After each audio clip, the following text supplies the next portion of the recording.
Comment recruter les bonnes personnes? Ça, c'est tout le défi. Je parie que ça t'est déjà arrivé de dire: «Oh, cette personne a l'air géniale», puis une fois qu'elle commence à travailler pour toi, tu te rends compte que non, c'est pas ça du tout, versus on te recommande une personne et au moment de travailler ensemble, encore une fois, c'est pas ça du tout et là, tu es en train de te dire: «Mais c'est quoi le problème? Et pourquoi j'arrive pas à voir? Est-ce que c'est des bons candidats ou pas? Qu'est-ce que je devrais faire pour m'assurer de recruter les bonnes personnes?» Si tu te reconnais dans l'un de ces 2 cas de figure, sache que tu es au bon endroit parce que je me suis moi-même posé la question et j'ai enregistré une vidéo à ce sujet pour toi. On va aller chercher dans les archives parce que pas plus tard qu'il y a 6 mois, j'ai décidé de passer au next level avec mon business. Auparavant, j'avais déjà une assistante. J'avais déjà travaillé avec différents collaborateurs, que ce soit pour la publicité Facebook, la gestion de mon Instagram, de Pinterest, etc. Et j'ai eu déjà des bonnes et des mauvaises expériences en termes de recrutement, ce qui fait que quand je me suis enfin décidée à recruter des personnes à temps plein, je me suis dit là, là, là, j'ai appris de mes erreurs. Je ne referai plus les mêmes erreurs et je vais faire en sorte de mettre en place un système de recrutement qui soit performant, qui me permette de recruter les bonnes personnes. Et ce système, c'est le système exact que je vais transmettre à mes DS. Les DS, c'est mon nouveau coaching de groupe qui va te permettre d'embrasser ton rôle de CEO et de mettre en place une structure d'entreprise qui te permette de fonctionner, enfin qui fonctionne en fait en toute autonomie et sans ta supervision H24. Si c'est quelque chose qui t'intéresse, je t'encourage à aller regarder tout de suite ça sur andy-gacalabourdier.com/ds au pluriel. Comme ça, tu auras plus d'informations à ce sujet. Revenons à cette vidéo. Cette vidéo, je l'ai enregistrée juste le jour même de l'onboarding de 4 nouvelles personnes dans mon entreprise, une operation manager, une assistante virtuelle, une content manager et une coach. Tout ça en même temps. Oui, oui, oui. Et j'ai documenté en fait. J'ai documenté. À la base, je me suis dit, je vais me servir de cette vidéo. Peut-être que ce sera un épisode de podcast. J'étais pas trop sûre de comment j'allais le sortir, mais je crois qu'aujourd'hui, c'est le jour parfait pour publier cette vidéo. Comme ça, tu vas vraiment voir quel était mon état d'esprit et quelles étaient les erreurs déjà que j'avais commises précédemment et comment j'ai fait en sorte de recruter les bonnes personnes et comment j'en suis arrivée là. Je te souhaite un excellent visionnage. Tu vas m'en dire des nouvelles. Je pense que tu ne vas pas être déçu pour un sou. Et si on parlait d'embauche, de comment on décide si la bonne personne, c'est elle ou pas? Comment on fait la sélection? Comment on arrive à distinguer une bonne candidate d'une mauvaise candidate? C'est ça dont j'ai envie de parler avec toi parce que ça fait 3 mois que je suis en processus de recrutement et je peux te dire que y a des fois où j'aurais mieux fait de m'écouter, ça m'aurait économisé du temps. Et en fait, pour moi, la difficulté, je sais pas toi, c'est que je suis quelqu'un qui est hyper intuitive, mais à la fois, je suis hyper pragmatique. Et ce qui fait que pour moi, il a fallu que j'arrive dans mon processus d'embauche à joindre les deux pour vraiment trouver les meilleures candidates. Et le fait est qu'il y a des moments où vraiment la balance a pesé dans un sens comme dans l'autre et je me suis rendu compte, j'ai envie de te dire fort heureusement, avant qu'il ne soit trop tard, que quand j'ai vu, j'aurais dû me dire non, ça va pas, plutôt que de poursuivre. Alors, pour moi, mon système de recrutement, comment est-ce que ça a fonctionné? En fait, j'ai mis un processus de recrutement en place qui consistait, donc j'avais évidemment une offre d'emploi qui était en ligne. Et à la suite de cette offre d'emploi, enfin dans la page, j'ai vraiment rédigé mon offre d'emploi comme une page de vente, soit dit en passant. J'ai juste envie de vous dire que votre offre d'emploi, vous êtes en train de vendre votre poste. Donc, rédiger une fiche de poste, ce n'est pas plus compliqué que rédiger une page de vente. Et je sais que quand on dit ça, on peut se dire que déjà, rédiger une page de vente, c'est compliqué. Mais bref, l'idée, c'est que vous êtes en train de montrer au monde, voici l'opportunité que vous avez à offrir. De la même façon que vous le feriez pour vos produits ou vos services. Vous voulez mettre en avant quels sont les avantages que vous offrez, sur quoi elles vont travailler, que ça va être génial et pourquoi elles ont envie de travailler avec vous. Ok ? Et d'un point de vue graphique, vraiment esthétique, j'ai vraiment mis en page mon offre d'emploi comme si c'était une page de vente pour vous dire, j'ai même eu des web entrepreneuses qui m'ont contacté pour me dire, mais waouh, j'adore, est-ce que tu es OK si je reprends ton design et tout ça parce que je sais pas pourquoi j'ai jamais fait ça avant parce que c'est vachement beau. Alors oui, OK, parfait, pas de souci. Donc il y avait cette premier aspect où déjà je suis allée avec le mindset de j'ai quelque chose à vendre. Et se vendre, c'est j'ai un poste à vendre, vas-y, viens travailler chez moi. Et en fait, comme vraiment je suis partie avec cette dynamique, dans cette offre d'emploi, le bouton je recrute pour candidater ramenait vers un formulaire. Et j'ai envie de te dire que c'était la première étape, comme je le fais avec mes impératrices. Je sélectionne les candidates, sauf que là, c'était beaucoup plus complet, on s'entend. Parce que généralement, quand on candidate à une offre d'emploi, en quoi ça consiste? Envoyer son CV et sa lettre de motivation. Voilà, moi, j'ai pas fait ça du tout. J'avais un formulaire à remplir avec toute une série de questions, des questions un petit peu pièges, des questions pour voir si elles connaissent mon entreprise, quelles sont leurs motivations. Je leur demandais même d'enregistrer une vidéo pour cerner un petit peu les personnalités, tu vois. Et j'avais des questions qui m'assuraient de est-ce que la personne avait vraiment bien lu les choses, est-ce qu'elle était vraiment motivée, est-ce qu'elle était vraiment soucieuse des détails comme elle l'indiquait, oui ou non. J'ai mis en place des stratégies littéralement pour m'en assurer. Donc ça, c'était vraiment l'étape 0. Et rien que là, en fait, c'était hyper intéressant de lire les candidatures. Parce que déjà, tu vois qu'il y a des personnes qui ont vu la lumière sur Indeed et qui connaissaient absolument de rien. Donc là, déjà, c'est recalé. Tu vas même pas passer du temps à faire des entretiens. Parce que ce qu'il faut que vous sachiez, c'est que j'ai de l'expérience en recrutement. Pas en web marketing, mais dans mon autre vie de bibliothécaire parce que j'ai été responsable d'équipe et donc j'en ai fait des recrutements. Et souvent, dans la fonction publique, qu'est-ce qui se passe? On reçoit des candidats, ok, on fait une première sélection sur CV, puis on reçoit je sais pas combien de personnes, allez, 10, 15, 20 personnes en premier entretien pendant 1 heure. Non, j'ai pas le temps pour ça, moi, j'ai pas le temps pour ça. Donc déjà, rien que le formulaire de candidature m'a permis de faire un vrai tri sur l'implication réelle.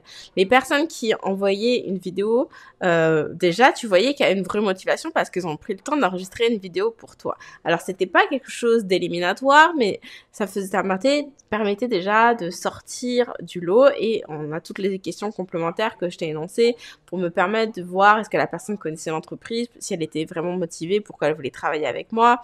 Et puis, est-ce que vraiment elle avait prêté attention, patati patata. Ok, il y avait tout ça. Et donc, ça, c'était l'étape 0. Puis après ça, donc j'avais un premier entretien de 15 minutes.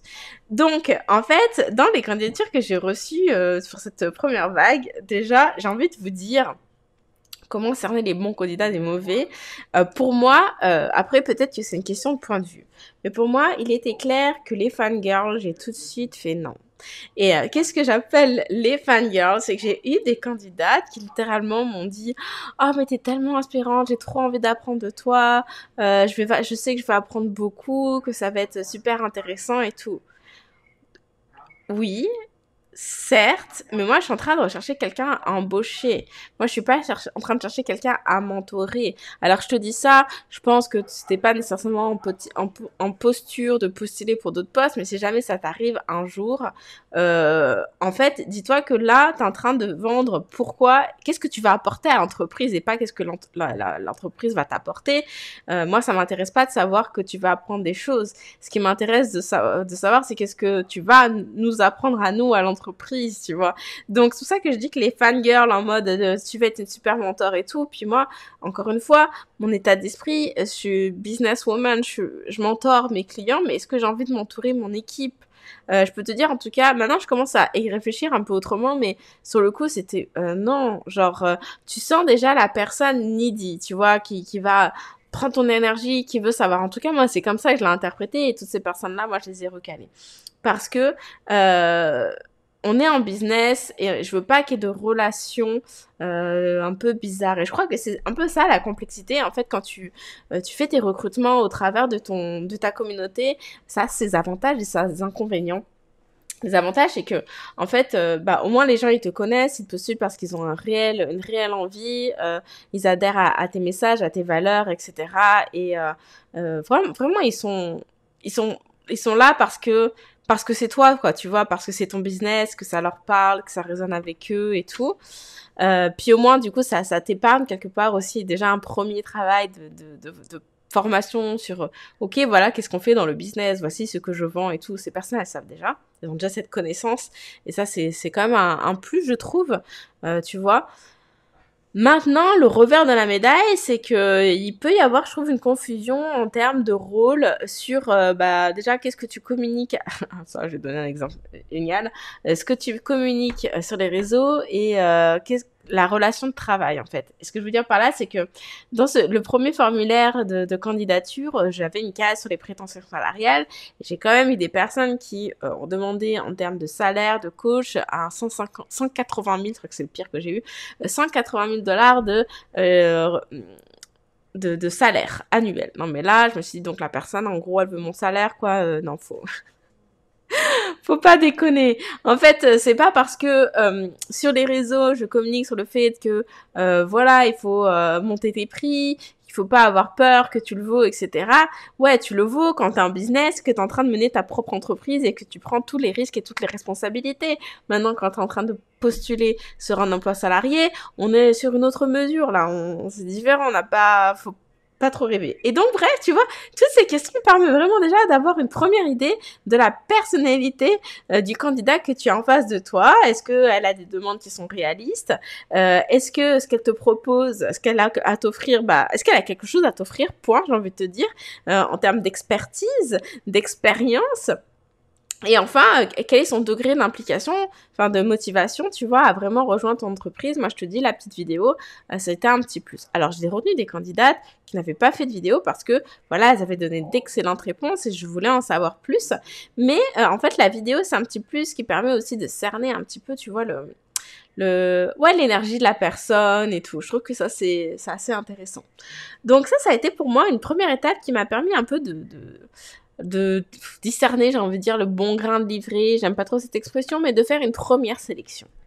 Et ensuite, comme je te l'ai dit, pour moi, il était hors de question de me taper 15 heures d'entretien d'embauche. J'ai fait des premiers appels très courts de 15 minutes avec 3 questions, je crois que c'était point barre. Et encore une fois, en 15 minutes, tu vois, en tout cas, c'est là où le côté de l'intuition, donc moi il y a mon pragmatisme, c'est-à-dire ce processus en différentes étapes que je suis en train de te décrire, mais l'intuition commence à jouer, où tu sens la personne.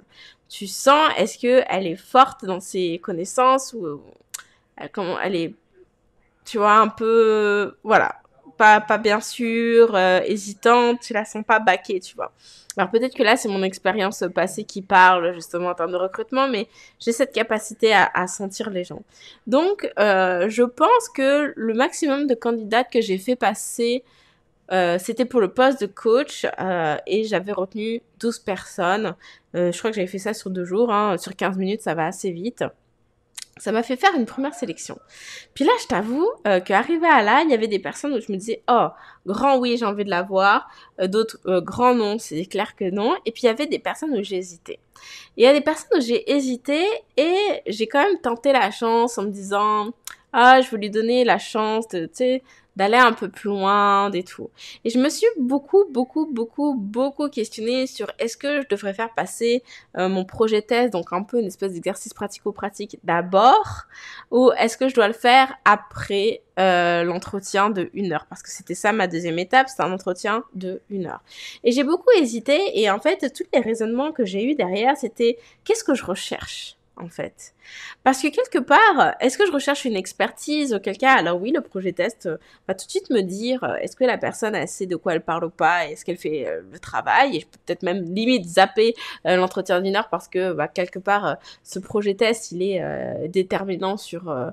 il est révélateur en fait des aptitudes et des compétences de la personne. Ou alors, est-ce que je recherche une personnalité aussi? Et auquel cas, en fait, tu peux faire passer l'entretien de 1 heure et apprendre à connaître davantage la personne en te disant que même si par la suite, elle a un petit peu des lacunes en termes d'expertise, et tu peux la former. Parce que le fait est, c'est que tu peux avoir une super personnalité et c'est facile, c'est facile. On peut former la personne. Par contre, ça marche pas dans le sens inverse. Et c'est ça je me suis dit, non, je vais d'abord faire passer l'entretien et ensuite, je vais faire le projet. Et le sens inverse qui fonctionne pas, c'est que tu peux avoir une personne super experte, en fait, vraiment qui maîtrise, mais avec une personnalité de merde. Je caricature, mais c'est vraiment ça. Et qu'est-ce que tu fais avec ça? Tu peux pas changer sa personnalité, en fait. Et là, vraiment, moi, j'ai eu toute une conversation avec mon mari, parce qu'honnêtement, mon mari, quelque part, des fois, j'ai l'impression que c'est mon mentor. J'adore sa façon de penser. Il m'a dit, tu sais aussi peut-être que tu pourrais embaucher des personnes, parce qu'il y a des candidates comme ça où je disais, ouais, je sais pas trop, je me sens challengée avec cette personne, je me sens pas super à l'aise, j'ai l'impression qu'il va y avoir un peu une relation de pouvoir et je le sens pas trop et tout. Il me disait, mais tu sais, peut-être aussi que tu peux accepter de prendre la personne et de te dire que justement cette personne, elle va te challenger, elle va te pousser à donner le meilleur, à être encore plus carré, etc. Et à juste aller plus loin en fait, parce qu'elle te pousse dans tes retranchements. Et en même temps, si elle fait ce travail, elle fait le travail. Et c'est ça que tu recherches au final, c'est qu'une personne, elle fait le travail et c'est pas pour avoir une copine. Et ça, pour moi, par contre, il n'y a jamais eu de doute. Je cherche pas une pote, je cherche une collaboratrice. Je cherche une membre de l'équipe, voilà. C'est ça, tout simplement. Donc finalement, j'ai pris la décision de faire passer des entretiens de 1 heure, ce qui a été hyper intéressant. Encore une fois, là, tout de suite, tu vois et tout. Même chose qu'à l'étape précédente, à l'issue de ça, il y avait des personnes où je savais que c'était un grand oui, d'autres c'était un grand non, et il y avait les je sais pas, j'hésite un peu et tout. Et au début, je m'étais dit, non, vraiment, à quoi ça sert d'envoyer mon projet à 5 personnes, alors que je sais déjà que c'est un grand oui pour ces 2 personnes, tu vois, genre. Et puis, attends, je crois que je suis en train de te zapper là où je me suis dit, j'ai vraiment compris, j'aurais dû écouter mon intuition, c'est avant d'envoyer le projet test. Il y a des personnes que donc j'avais fait passer un entretien d'1 heure où j'avais dit un peut-être et je me suis dit je vais donner la chance. Et en fait, j'ai donné la chance et puis je me suis dit mais non en fait, pourquoi j'ai fait passer cette personne en entretien? Parce que c'est évident que non quoi. J'ai eu des situations un peu bizarres. Je sais même pas en fait si je peux en parler parce que peut-être que ces personnes vont écouter le podcast et bon, je cite pas de nom, tu me diras. Ouais, ok, je vais citer un exemple. Et je crois que ça, c'est aussi des questions à se poser en termes... Moi, je me suis beaucoup posé de questions en termes de culture d'entreprise. Il y a une personne que j'ai pris en entretien, en entretien de 15 minutes. Est-ce que c'est bien ça? Oui, l'entretien de 15 minutes. Donc, quand j'ai envoyé la convocation, entre guillemets, pour l'entretien, voilà, c'était bien écrit, l'appel a lieu sur Zoom, et c'était dans un environnement câble. Et en même temps, on a un entretien d'embauche, j'ai envie de te dire, tu vois. Et la personne prend l'appel en voiture, tu vois. Donc, bon, je suis un petit peu... Ok, puis je me dis, bon, écoute, voilà. Et puis la personne s'excuse en me disant, je suis désolée, j'étais censée être à la maison, on a été coincé dans le trafic et tout. Ok, tu vois, je donne le bénéfice du doute. Il n'y aurait pas eu l'explication, je crois que pour moi, ça me questionnait déjà sur en termes d'image professionnelle. Parce que bah, je suis une recruteuse, je sais même pas comment on dit. Donc cette personne, elle va aussi être l'image de marque de l'entreprise. Peut-être qu'elle verra les clients ou pas, dépendamment du poste, la position. Mais n'empêche qu'en tout cas, c'est pas une position dans laquelle j'aimerais qu'elle prenne des clients, on appelle, tu vois. Mais bon, ça peut arriver, c'est ok. Donc je me suis dit, par exemple, cette personne, je vais lui donner une deuxième chance. Et parce que je sentais qu'il y avait quand même un beau potentiel et tout ça, super motivé et tout. Et en fait, j'ai vraiment fait abstraction de l'apparence pour me concentrer sur le contenu de ce qu'elle avait à offrir et ça me parlait en fait. Et puis le deuxième entretien, donc là, elle était à la maison et tout ça, pas de souci, mais quand elle déclenche la caméra, elle était en train de nourrir son enfant. Et justement, encore une fois, culture d'entreprise, j'ai envie d'offrir une entreprise, enfin un espace safe à mes collaboratrices, aux membres de mon équipe. Je veux pas dire employés, mais parce que je suis plus membre de l'équipe et que, tu sais, on travaille de la maison, on fait tout ça pourquoi? Pour vivre notre meilleure vie, pour pouvoir être avec nos enfants. Donc, je suis pas choquée de ça, mais en même temps, tu prends un appel pour un entretien d'embauche, quoi. Tu vois. Je crois que ce serait une réunion d'équipe, ce serait un peu différent, mais là, c'est un entretien d'embauche. Et ça m'a un petit peu gênée. Et donc, j'ai quand même dit, Anne-Lise, reste ouverte d'esprit. J'ai poursuivi l'entretien, puis après, je me suis dit, non. Et j'ai d'autres cas de figure comme ça. J'ai eu une personne que j'avais rejetée et qui m'a envoyé un email par la suite en me disant, écoute, en fait, déjà, moi, j'hésitais un petit peu, tu vois, je l'avais rejeté en me disant, ah, peut-être que je passe à côté de l'opportunité, mais en même temps, je la sens pas suffisamment, pas assez de bouteilles et tout. Puis elle m'a envoyé un email en me disant, écoute, voilà, j'étais malade et tout ça, est-ce que je peux avoir une seconde chance et tout. Donc, ok, je me dis, ok, bah, pourquoi pas, tu vois, peut-être, déjà, j'admire, tu vois, j'ai trouvé ça, ouais, bold, tu vois, couillu d'envoyer un email pour tu sais dire voilà c'est pas ma première prestation, je sais que je peux faire mieux, que j'ai ça à apporter dans ton entreprise et tout, et rien que pour ça tu vois, beaucoup de respect pour cette démarche. Et je dis ok, je vais faire un appel avec elle, puis je fais l'appel se passe, mon intuition est confirmée de non, elle a pas suffisamment de bouteilles, donc ça va être non. Puis après, elle me renvoie un mail pour me dire combien elle est déçue et tout. Et là, tu vois, je me suis dit, non, là, c'est trop, tu vois, on n'est pas copines. Genre, en fait, il y avait, tu vois, cette expérience-là, la nana dans la voiture et tout, puis celle qui envoie l'autre mail et tout, qui renvoie un peu ce que je suis en train de t'expliquer sur quand tu communiques auprès de ta communauté sur des positions, ça a des avantages, des inconvénients.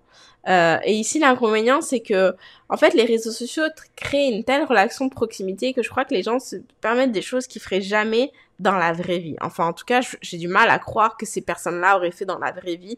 Quand tu postules pour une grosse boîte, je crois pas que tu vas envoyer un email pour te plaindre que t'as pas été retenu et que c'est pas normal, quoi. Tu vois, je crois pas que t'aurais jamais fait ça, envoyer ça à une RH. Ou que tu serais arrivé avec ton bébé en train d'allaiter en rentrant dans la salle de rendez-vous. Et tu vois, moi, ça m'a fait beaucoup réfléchir sur, ok, mon entreprise, elle est en démarrage, mais j'en ai fini avec l'à peu près de ce qui se passait jusqu'à présent. Et ça, je t'invite à aller écouter l'épisode 2 où je parlais de quand est-ce que j'ai su qu'il fallait déléguer, où vraiment je parle des différentes phases et en termes d'état d'esprit aussi, quand j'ai décidé de changer la donne. Vraiment, c'est complémentaire. C'est que non, j'estime qu'aujourd'hui, je veux faire les choses, enfin, je faisais déjà les choses bien, mais là, on passe au next level. Donc, je suis pro, moi, je suis professionnelle et j'ai la même attente à l'égard de des membres de mon équipe, des personnes qui vont travailler avec moi. Et je leur ai dit ça, d'ailleurs, ce matin, sur la réunion d'onboarding, de welcome dans la team, c'est que on va pas se prendre trop au sérieux, mais on a un business quand même. Et je crois que ça, c'est vraiment important que en fait, les personnes que vous recrutiez, elles aient cette conscience de ça. Parce que sinon, vous allez peut-être avoir de la difficulté à placer des limites, en fait. Il faut vraiment qu'elles comprennent que vous n'êtes pas là pour rigoler, dans le sens où, bah, on est là pour make money. Enfin, Et ça veut pas dire qu'on doit avoir des relations de merde, bien au-delà, bien au contraire. Moi, j'ai hâte en fait de commencer à créer cette relation de joie, de bonne humeur et tout ça. Et puis ok, on sait qu'on va faire des erreurs, puis on va toutes faire des erreurs et on va être des fois dans des situations un peu compliquées, mais c'est ok. On va regarder ça ensemble, on va analyser, on va figure it out et ça va aller. Et c'est autre chose d'avoir un standard de départ qui est c'est pas bien fait, c'est pas grave. Non. Moi, j'ai travaillé dans la fonction publique. Je connais trop les gens comme ça, ok? Et moi, je veux certainement pas recruter des personnes comme ça. Et ça, vous allez le sentir. Et je pense que c'est vraiment important d'écouter votre intuition et de mettre en place en application votre pragmatisme. C'est ça que je vous expliquais depuis le début de cet épisode. J'espère que c'est clair. Sur le fait que j'ai vraiment mis en place un processus de sélection pour me permettre vraiment d'identifier les points forts de chacune des candidates. Mais j'ai aussi écouté mon intuition et parfois je l'ai pas assez écouté jusqu'à la dernière minute. J'ai eu des leçons que j'aurais dû. Là, je vous ai donné l'exemple, je vais vous donner un dernier exemple. Le dernier exemple, c'est qu'il y a une personne que j'ai retenue pour une position et je dirai pas laquelle parce que c'est pas l'intérêt ici. Et en fait, cette personne-là, quand je me suis... Super entretien, ok. Les 2 entretiens, j'ai adoré. J'ai envoyé le projet test. Et au regard du projet test, j'avais un doute. Mais j'étais dans le mindset, de toute façon, j'ai pas de meilleure candidate. Donc, je prends la responsabilité que juste, il va falloir que je la forme pour que elle soit en mesure d'être bien... excellente, en fait. Juste d'être excellente dans cette position. Parce que en fait, je me suis rendu compte aussi que qu'est-ce que je cherchais comme candidate. Moi, je cherchais d'excellentes candidates. Je voulais pas de l'à peu près. Je voulais pas de c'est bien, c'est ok. Je voulais une candidate excellente. Et cette personne, je la trouvais pas excellente, mais je savais que je pouvais la pousser vers l'excellence, que je pouvais l'amener là si je faisais mon boulot bien comme il faut cette fois-ci, de donner tous les outils, toutes les ressources, toute la documentation, tous les conseils, tous les tutos, tout ce que tu veux, pour que vraiment elle s'approprie les choses et qu'elle fasse les choses de façon excellente. Donc j'avais un doute, mais je me suis dit, c'est pas grave, je prends la responsabilité, je vais la faire entrer quand même dans l'équipe. Et puis, le jour J de démarrer, elle m'envoie un email en me disant, écoute, je suis désolée, finalement j'ai une autre opportunité professionnelle que j'ai prise, que j'ai acceptée. C'est ok, j'ai aucun souci avec ça, et c'est le jeu, j'ai envie de te dire, évidemment que certainement il y a 2 entreprises bien plus compétitives que moi, ce que j'avais à lui offrir, donc j'ai pas de problème.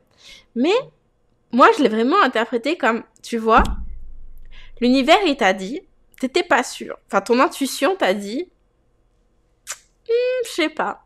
Mais t'as quand même voulu pousser parce que tu t'es dit, mais si je la prends pas, qu'est-ce qui va se passer? Je vais devoir continuer à faire ça toute seule. En plus, il va falloir recruter à nouveau. Et puis, j'ai pas l'énergie, tatati. Donc, j'ai pris la décision de lui proposer la position dans un état d'esprit de peur, de manque et de doute. Voilà. Et c'est comme ça qu'on fait des erreurs. Hein, j'en ai parlé dans l'épisode 2, brièvement du mauvais investissement que j'ai fait. Il faudra que j'explique ça plus tard, mais bref. Et puis voilà. Alors j'ai envie de dire que j'ai toujours une bonne étoile parce que finalement je suis contente que cette personne ait décliné l'offre avant de démarrer plutôt que de commencer à la former et que dans 3 mois finalement elle aille ailleurs. Je le remercie, je suis hyper reconnaissante qu'elle ait pris cette décision maintenant. Comme ça on gagne du temps chacune. Mais j'aurais pu éviter ça, et d'autant plus que j'ai passé toute la semaine dernière à créer pour elle, justement, la documentation, les ressources nécessaires pour qu'elle soit à même de prendre la position, puis finalement pour rien. Alors, entre guillemets pour rien, c'est pas pour rien parce que, la personne que j'ai engagée en tant qu'Operation Manager va être en charge de procéder au recrutement, donc ça c'est complètement en dehors de mon assiette, je sais plus comment on dit en français. Et puis au moins, j'ai déjà une base pour la prochaine qui arrivera. Donc c'est pas du tout du temps de perdu. Mais n'empêche que je me suis mis la pression. J'ai vécu du stress à me dépêcher d'avoir le maximum de choses prêtes alors que ce n'était pas nécessaire. Donc voilà un petit peu tout le cheminement sur comment identifier la bonne personne pour travailler avec nous. Je crois que c'est vraiment important de se faire confiance en fait et de vraiment pas tomber dans le piège de j'ai personne alors je vais quand même la prendre même si je la sens pas, ça sera toujours mieux que rien du tout. parce qu'en fait, vous allez être perdant. Je crois qu'il vaut mieux prendre du temps à trouver la bonne personne que en fait vous vous retrouvez avec une personne qui fait moyennement l'affaire et que vous allez vous retrouver à combler en fait les manques et les combler tant en termes de temps et d'énergie à former la personne là où elle devrait déjà savoir faire que combler en faisant du coup les choses par vous-même parce que vous êtes obligé de repasser derrière ou juste vous avez même pas confiance en la personne pour faire tel truc alors vous vous retrouvez à le faire alors que en tant que CEO vous devriez pas. Je crois que c'est ma meilleure conclusion possible pour cet épisode. Vous allez m'en dire des nouvelles. J'espère que ça vous a donné un bon retour d'expérience sur le sujet et je vous dis à très bientôt. Alors, tu vois, recruter les bonnes personnes, c'est possible. Il faut juste vraiment avoir certains points de vigilance pour ne pas tomber dans certains écueils, OK? Et t'assurer, en fait, que la personne que tu engages correspond exactement à ce que tu recherches. Si c'est un sujet qui t'intéresse parce que tu t'apprêtes à recruter, parce que tu souhaites recruter, il faut absolument que tu candidates pour le programme DDS. C'est un coaching de groupe de 4 mois. On va voir ensemble comment acquérir un mindset de CEO. Tu vas apprendre à recruter les bons candidats grâce à mon système en 3 étapes. Tu vas apprendre à former ton équipe et avoir les outils et les systèmes nécessaires pour l'organisation, la structuration de ton entreprise. Le nombre de places est limité, donc tu ne veux pas manquer ça. Envoie ta candidature dès maintenant. Rendez-vous sur anneliesgacalabourdier.com/DS au pluriel. Je te dis à très bientôt. Salut, salut!